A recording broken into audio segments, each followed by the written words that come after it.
En la vida, hay pocas cosas que causan tanta ilusión como iniciar un viaje.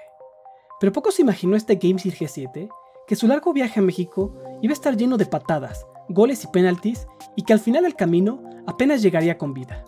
Pero lo logró.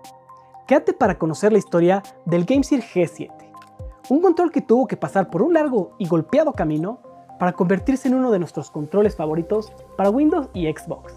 Bienvenidos de nuevo. Yo soy Claudio y esto es De Cero a Tech.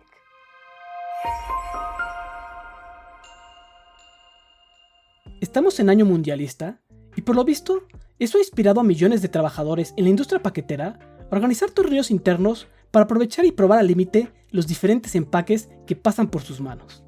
Y es que mucho lo he platicado en el canal de mi mala suerte cuando recibo estas cajas. Pero cuando recibí el GameSir G7, enviado por AliExpress, pensé que lo iba a tener que reparar antes de poder probarlo. Y no sé qué le pasó, pero parece que lo agarraron a patadas. Tal vez no les gustó la caja, que tiene el típico diseño que ya habíamos visto con GameSir con licencia Xbox. El fondo es blanco con el acento verde de Xbox. Detrás de la patada podemos ver la imagen del control y más detalles en la parte de atrás. Lo abrimos con ayuda de herramientas de construcción y con gran esfuerzo sacamos las dos cajas de cartón que vienen adentro. La más grande tiene el control, el cual afortunadamente está en una pieza. Bueno, en dos, pero no porque esté roto. Ya veremos adelante por qué. También viene el cable USB-A a USB-C trenzado y de muy buena calidad. Y pueden ver que es muy largo, 3 metros. Importante porque no es para cargarlo. La segunda caja tiene otra carátula blanca, por eso decía que vienen dos piezas, y los documentos y estampas típicas de GameSir. Algo muy bueno es que el manual sí viene traducido a español. Intenté revivir la caja para que por lo menos se viera decente, pero no hubo manera. Hiciera lo que hiciera, siempre se quedaba más con forma de pelota que de caja. El control tiene el típico diseño de cualquier control moderno, con los botones y colores de la plataforma Xbox. Se siente muy bien, el plástico tiene muchísima calidad y el control pesa bastante. Lo más interesante es que tiene carátulas intercambiables. Viene con una negra puesta, pero si quieres puedes cambiarla por la blanca, y queda fija con imanes. Además de los botones normales, tiene un botón M al frente y atrás dos botones programables marcados como M1 y M2. Y podemos ver que las agarraderas tienen un patrón diferente, y es que esta sección es de hule, que ayuda muchísimo al agarre. La forma es muy cómoda, todos los controles están accesibles, pero la forma general no es la misma de los controles oficiales. Es mucho más parecido al Pro Controller del Switch, al cual se parece mucho, aunque en realidad es un poquito más chico. En cuestión de diseño, muy bien. Pasamos ahora a la parte funcional. No es normal un control actual que tenga un cable tan largo, pero justo hace 2 semanas vimos dos con el mismo caso. Y es que este también es un control alámbrico para Windows y la Xbox. Microsoft no permite la conexión inalámbrica a sus consolas, pero por USB, este control tiene toda la funcionalidad, incluso licencia oficial. La primera, y muy importante en la nueva generación, los gatillos con vibración, que, aunque a muchos se les hace una funcionalidad de adorno, o espejitos, es excelente para los que jugamos muchos juegos de coches. Por abajo, también tenemos el conector de audífonos, y un botón para callar el micrófono. Soporta cualquier juego de audífonos que funcione en los controles oficiales. Y puedes usar el botón M con el D-pad para subir y bajar el volumen del juego con arriba y abajo, y el voice chat con izquierda y derecha. Incluso viene marcado con iconos. Adicional a esto, tiene los botones programables. Estos los puedes asignar a cualquier otra función del control. No tiene modo macro. Y lo puedes hacer directamente en el control, o más fácil, utilizando la aplicación GameSir Nexus, que la puedes bajar del Microsoft Store tanto en Windows como en Xbox. Y te da acceso a muchísima funcionalidad. Primero que nada tienes 3 perfiles, los cuales tienes que cambiar desde la app. Puedes cambiar también el mapeo de todos los botones, y aquí mismo asignas los botones adicionales.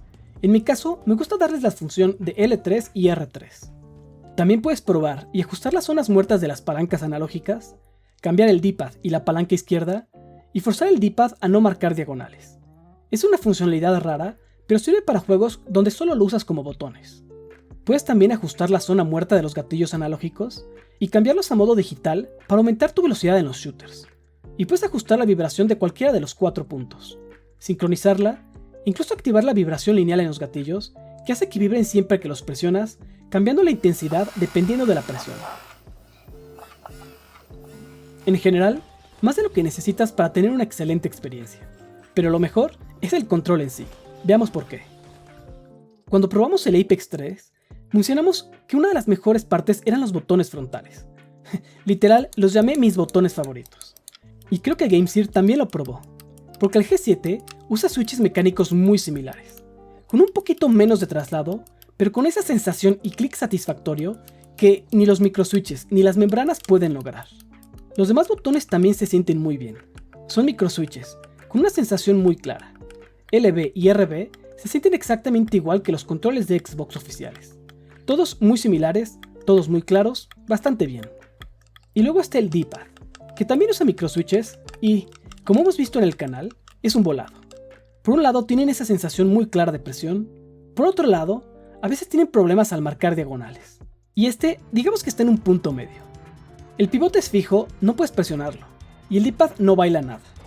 Los microswitches son bastante ruidosos y presionarlos es más duro de lo normal. Eso sí, hacer diagonales por accidente es imposible, pero sí las marca bien, y no hay problemas en que las suelte. En juegos de precisión como Contra 3, funciona bien. Y también en juegos de pelea. Al principio me costó hacer el Hadouken, pero antes de que terminara la primera pelea me salían sin problema. Lo único que sí, es que es un D-pad cansado. Su forma es muy plana, es poco cóncavo y con lo duro que es el pivote, el tamaño y los microswitches, cansa. Pero no es un mal D-pad. Vamos ahora con las piezas analógicas y empezamos con los gatillos, porque son una maravilla. Ya habíamos mencionado en otro video que para tener vibración en el gatillo, los potenciómetros no son opción, por lo que estos gatillos son magnéticos, y sin miedo a exagerar, son perfectos. Su traslado es muy suave, largo, y como podemos ver en la prueba, no tienen nada de zona muerta, ni arriba ni abajo, y son perfectamente lineales. Y lo vas a notar en los juegos. Como siempre usamos Forza Motorsport, donde también probamos la vibración, y la verdad, no hay queja. Entre su excelente sensibilidad y el acompañamiento de la vibración, manejar con este control es una delicia. Como lo he dicho muchas veces, es la mejor manera de jugar juegos de coches, después de jugar con volante. Pasando a las palancas, las noticias siguen siendo buenas. No son magnéticas, son palancas típicas hechas por Alps, con bastante traslado y una calibración por parte de GameSir muy agresiva. Marcan movimientos desde la más mínima presión, es decir, abajo no tienen nada de zona muerta, y arriba es casi imperceptible. Su diseño también es muy bueno. En vez de ser de hule muy suave para tener muy buen agarre, usan un hule más duro pero con una textura que es imposible que se resbalen. Es una buena decisión porque los más suaves tienden a ponerse pegajosos con el tiempo. Estos creo que durarán más. En cuestión de redondeo, su calibración es buena.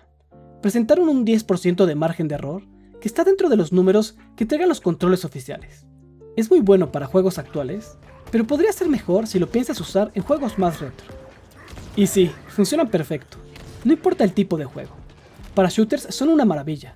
Su sensibilidad los hace perfectos para apuntar y seguir a tus víctimas con la mira. También para juegos de coches, donde puedes hacer ajustes muy pequeños en la dirección. Y por supuesto para cualquier otro tipo de juego. Sin problema, las mejores palancas que he probado por parte de GameSir. Que lo único que me hace pensar es, ¿las del T4 estarán tan bien calibradas como esta? Si sí, ¿cómo es que no lo he revisado? ¿Y cuánto cuesta el mejor control que he probado de GameSir? $45, que lo pone exactamente en el mismo precio que sus dos principales competidores. Y la verdad es que vale mucho la pena. Hasta hoy he estado usando el 8-Bit Do Pro 2 Xbox para todas mis sesiones de consola.